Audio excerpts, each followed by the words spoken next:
one of the stars of one of my favorite shows as a little kid had an interview. And the gentleman that interviews him has been a Hollywood reporter forever. He was on Entertainment Tonight back in the day. Now he does stuff on YouTube and he has interviews. So he interviewed Larry Wilcox, which is in one of my favorite programs. He was Ponch, right? Was no, Ponch was Erik Estrada. Oh, so he was John. He was John Baker. So he's asking him about Erik Estrada and meeting Erik Estrada for the first time. So I'd seen this and I was like, oh, we got to do the intro before that because it's just one of my jams. I do love it. Chips was one of those shows, Derek, that we always talk about that was on after school. They always had Chips reruns on. And you know what's funny about Chips is we could do a whole episode about Chips. We should. The production value of Chips is terrible. I don't know if you've ever just watched us like I watched it religiously when I was a little kid. Mm-hmm. But if you look at it in 2025 eyes, there's so much bad shit with it. Yeah. There's crew in the background. Ponch and John are highway patrol officers who never seem to be on the fucking highway. They're always like in the valley helping fucking get dogs out of trees and shit. Like they're supposed to be California highway patrolmen that are always in the fucking valley. So if somebody has their cat stuck in a tree, they're not going to dispatch it to California Highway Patrol to come fix. Okay. So there's just a lot of like production issues in it. So we could deep dive just Chips and look at all the bad stuff.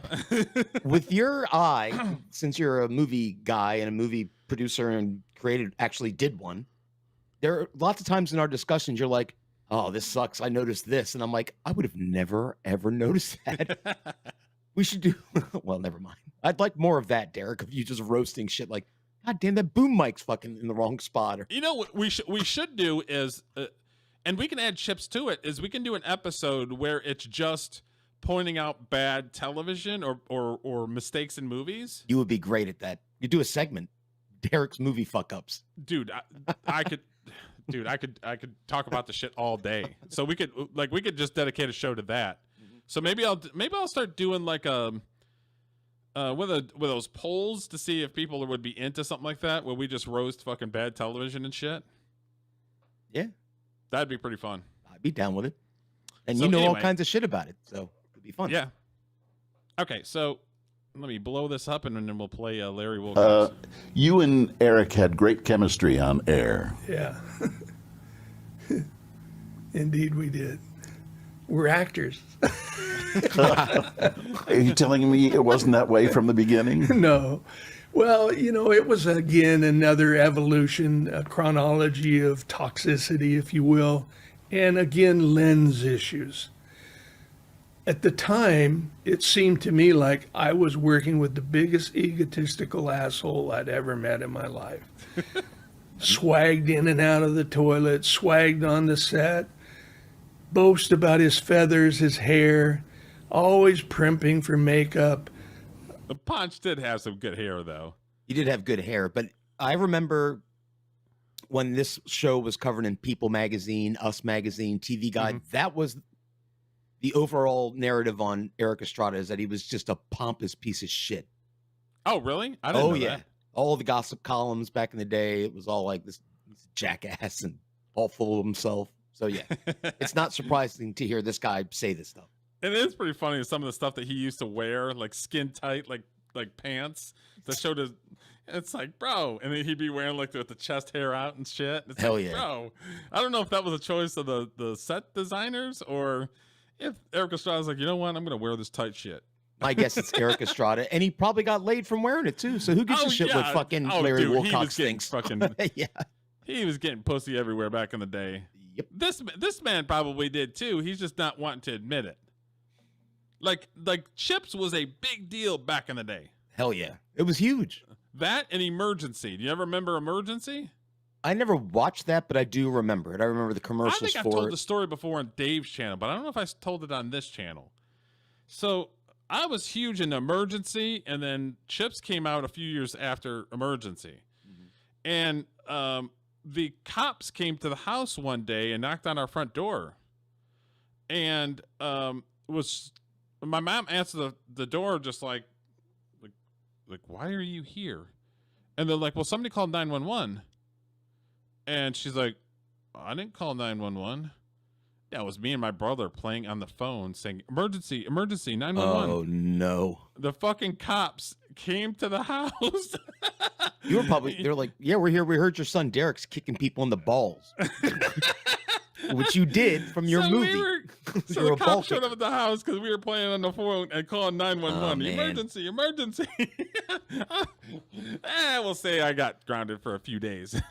That's fair. Fair punishment. But I was a little kid, so I didn't know. I was just following my favorite TV show. Wasn't the brightest. Chips do it. Why can't I? Exactly. Well, emergency does it. Chips does it. Why can't I? Anyway. Always hitting on every girl, taking her to his motorhome and so on. Who is this jackass? Fucking based. Motorhome? I'm sure he had a trailer on set, right? Yeah, I mean a banger, but usually it's kind of a small trailer. If he brought his own thing, he's just like, you know what? The Pussy Palace is over there. I'll bet you that shit was on point too. I'll bet you had like Probably. a water bed. He's got dubs in velvet there, curtains, fucking drank. Mood lighting, the wet bar. Hell yeah. Fuck this guy. I like Erik Estrada now. I'd do the same damn thing if I were that young and good looking. You know what's wild now is Erik Estrada's like a Christian. Like he's like a Bible thumping Christian. It seems to happen a lot, Derek, when people are assholes for when people are assholes for 40 or 50 I years. never got to meet him though. I don't know if it's sort of like a smoke, like I'm a Bible thumping Christian, but I'm still kind of an asshole. I don't know. Maybe. But yeah. Well, God will figure that out. Yeah. And then for a long time, for 5 years, I kind of endured that. But I endured it on two levels. I endured it because this series wasn't about you, Larry. So get over it or make a decision and find a solution and be resilient, but don't wallow in this toxicity. Maybe it's his fault, maybe it's your fault, but don't wallow in it. And so at 5 years, I go to Brazil to do a personal appearance in São Paulo and Rio de Janeiro, and I come back. I mean, when I'm in São Paulo, 40,000 people meet me at the airport. Literally 40,000. I got to be Probably up. thought you were Ponch. No shit. I don't know, dude. This guy John Baker. Ponch is here. No, that's John Baker. Get him out of here. It could have been Ponch and Mike. This guy is taking himself a little too seriously so far, in my opinion. 40,000 people? That's Like, I knew it was a big deal back in the day, but 40,000 people showed up to for chips? Who knew? No idea. Elvis for an hour, right? And I couldn't believe it. I'm thinking, my goodness, look. And they had their little Chips uniforms on and all this little kids and stuff. And McCann Erickson, the largest advertising agency, one of them, and this was one of their capitals, had really promoted me coming to do this personal appearance. So I come back, and my agent, and an actor is only as good as his agent, contrary to what people say. You can be a great actor, but if he doesn't have a stable, you're going to be a wannabe. It's a matter of time. And so he pointed it out like, yeah, this guy. Because I mean, have you seen anything from Larry Wilcox since Chips? No, he was a side character, to be honest with you, in Chips. It was the Erik Estrada show, really. He was the one that was on the cover of TV Guide and stuff. And Tiger Beat and all those fucking things, yeah. This guy should be, a lot of cases in this, like some of the Star Trek crew, they're like, well, we didn't get top billing with Shatner. I was like, shut up. You were on a good show for a long time. Just take the check and do your job. It was the Asian dude that I can't stand that fucking just loves being in Star Trek. the Sulu dude, George Takei. Yeah, George Takei. Yeah. Like anyway, he was like, he didn't really have a career, but he goes to fucking cons and all kinds of shit. He bitches because he goes, I think I should have been a captain of my own ship. I'm like, the show's fake, asshole. You're not really a captain. Like, and if it wasn't for Lucille Ball saving Star Trek, it wouldn't have fucking been anything. You are on point. They should have given him a ship called the USS Ching Chong Bing Bong. There you go. So when is he going to say anything out. about Lucille Ball and Desi Arnaz saving that shit? Yeah, Lucy did save the show. God bless her. Yeah, I'll always love her for that. Yeah, because it was pretty much dead on arrival. They had one season, and they're like, yeah, we're good. They did. Well, you're hitting my nerd brain. I know a lot about this. They did a pilot, and without Captain Kirk, it was a different captain. Captain Okay. Pike, different actor. And they said, well, it was a good show, but it was too brainy. It's not action enough. Usually Okay. back then, if you did a pilot and it got rejected, that was it. No Lucy second came chances. in. It's pretty much done. Lucy came in and said, give him another one, another pilot. And then they brought Shatner in, and they liked it better. And then the rest is The rest is history. history. Yeah, because I don't know if it was for the whole run, but Desi Lou Productions was at the end of the in the credits, right? It For was Star the whole Trek? run. Whole Yeah. run. So Says, hey, I just got a call from your friend over at NBC. And what friend's that? And he said, Brandon Tartikoff. I said, oh, yeah. How's he doing? He said, good. He said, you know, he loves your work. Yeah, but they're going to let you go on chips. I said, what do you mean they're going to let me go? And he said, well, they're caught in a hard spot because, you know, Erik Estrada wrecked his motorcycle and almost died. And you gave him first aid. You remember? Because you were in the Marine Corps, you know how to do all that. Oh. So I said, yeah. And he said, you saved his life, basically. I didn't know that. I didn't either then. Respect for this guy then. I take it all back. Marine? You might have to do some deep diving on that shit. Okay. And he says, you saved his life. I said, yeah. And they took him to the hospital, gave him last rites and everything. I mean, they thought he punctured his aorta and ruptured his lungs, broke his sternum, wrecked the motorcycle, hit a truck, and he did what's called a high side, where the motorcycle flips up in the air and hits you, right? And it's treacherous. And so Erik was basically, they said he's not going to live. His lungs are filling up with blood. He's bleeding out and so on. So I went to the hospital with him and so on. Anyway, 5 years later, I come back from Brazil, right, to forward jump. And I'm not in the series anymore. And they said, Erik had you fired. I said, what do you mean? How did he do that? And they said, well, you know when he wrecked his motorcycle? Yeah, well, he wrecked it the second time. I don't know if it was real or on purpose. But he sued MGM and NBC over that wreck. And he had both of them by the you-know-what, because now either they agreed to what his demands were, or he was going to walk, and they were in the position that they had 5 years, but they needed that sixth year for syndication. In order to have an ROI, return on investment, they needed that 6th year. So Brandon said as much as he hates to do this, he really has no choice. And Larry, Erik wants you out of there, and some other actors also, and you're gone, I'm sorry. So I said, oh, shit. Now this is where the spiral begins, right? So I'm a businessman more than really an actor, I think. And so I said, okay, my Rogers and Cowan was my PR agent. That's a whole nother bunch of crap, right? God, I'm so sick of PR. But anyway, so I called him up, said, hey, and my attorney, Martin Leeds, and we said, hey, we really need to begin the defensive strategy immediately, or an offensive one before NBC or anyone else, Erik Estrada or anyone else, makes a statement about this. Because I look like the loser here. I'm not the loser, I'm the victim, right? But I don't believe in victimhood, so let's find a solution, right? So I hurried up and had this guy, one of their favorite LA Times writers, of course. He comes over and we have lunch at Le Serre in the valley here, with famous French restaurant, one of my famous or favorite places. And you know, I do an interview, and it's a pretty good interview, excuse me for being pompous. And some certain quotes were in there that were perfect on target, right? And so they published that Larry Wilcox has left Chips, made a decision to leave Chips. So everyone thought I left the show, right? The actor is going to go on and be an actor, right? Lo and behold, did I know what was going to happen, right? But it worked really well. And for a long time, I went on angry at Erik and pissed off. And the hick in me said, I hope I don't meet him, because if I go behind the barn, I'm going to teach him a lesson. Right? I'd pay for that. Not a good path. But anyway, that was the punk in me at that time.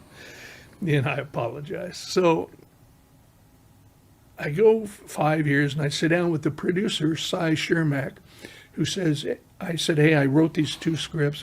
I produced this television series, the Ray Bradbury Theater, for 5 years all over the world. Obviously, I did the Dorothy Stratton Death of a Playmate. I produced and bought the rights to that. I'm a hustler. You know, when people were asleep at midnight, I'm getting a contract signed. Dorothy Stratton. Yeah, that's the Star 80 movie, which is amazing, by the way. Oh, it's fantastic. That's what caught my attention. Was he a producer on that? I don't know. I'm looking at this, I listened to the interview. No, I don't see that. By some investigator or whatever. Waco Cole. What was that? He was the executive producer of a TV movie called Death of a Centerfold, the Dorothy Stratton story. That's a remake. Come on, man. You should have did fucking Star 80. Yeah. He's a fucking star right then. Mm-hmm. Yeah, Star 8 is such a great movie. I heard it and got that before anyone. So I was hustling. So I said, I'm going to do these shows on, you know, how would you like to produce them for me? Because I'm not a line producer, don't want to be. And, you know, I'm a visionary and I get deals and I like to make deals and so on. And I said, you know, maybe I don't know, maybe I should hire Eric. I don't know. He said, are you kidding me? I said, what do you mean by that? Why do you say that? I was in that meeting, Larry, when he had you fired. What do you want to hire him for, right? So I said, really? What happened? He told me the whole story I won't bore you with, and it was kind of like troubling, to say the least, right? Abandonment, disloyalty, all the things that I get upset about. And about 5 years went on, and one day my brain clicked on. I said, wow, dude, are you going to wallow in vengeance? Does it make you happy? You want to have a drink tonight over it and then another drink and then pissed off and want to get mad at someone? No. Yes. So I said, I'm going to Exactly. love on this guy. I'm going to love on him unconditionally.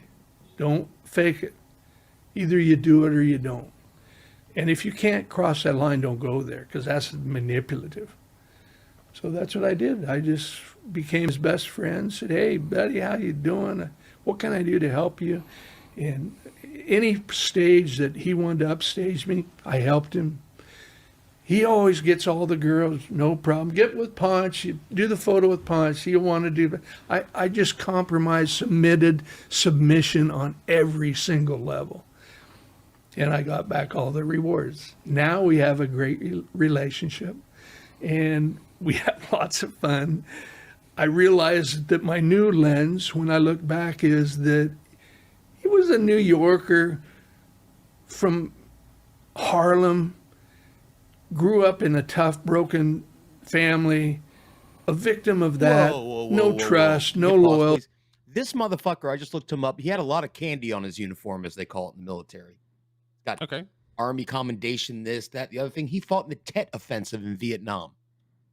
He's like, well, but Eric grew up in a tough neighborhood. This guy had probably a necklace made of ears in Vietnam, saying that fucking Erik Estrada is a hardcore guy. I mean, what did Erik Estrada do after Chips? Not much. Nope. I'm hoping he's saying, oh, I'm being nice to him and we're close now. And I'm like, yeah, get him closer. Stick the fucking knife in. He's a better man than me, because once a relationship is done, it's see ya.